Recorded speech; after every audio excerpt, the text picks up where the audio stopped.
લિંબાયતમાં ચપ્પુ વડે માર મારી આતંક મચાવનાર આરોપીઓને પોલીસે ઝડપી પાડી તેઓનું સરઘસ કાઢી બે હાથ જોડાવી માફી મંગાવી હતી.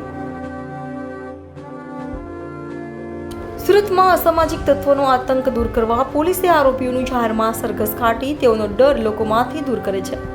ત્યારે લિંબાયત મીઠી ખાડી રમાબાઈ ચોક પાસે અસામાજિક તત્વો દ્વારા ચપ્પુ વડે મારમારી આતંક મચાવાયો હતો, જે ઘટનાનો વિડીયો વાયરલ થયો હતો. જેના આધારે લિંબાયત પોલીસે 3 આરોપીઓ શાબીર શેખ, ઈશાક શેખ અને નવાઝ ઉર્ફે કેન્સી સૈયદને ઝડપી પાડી તેઓના ડર લોકોમાંથી દૂર કરવા તેઓનું સરઘસ કાઢાયું હતું અને બે હાથ જોડી માફી મંગાવાઈ હતી.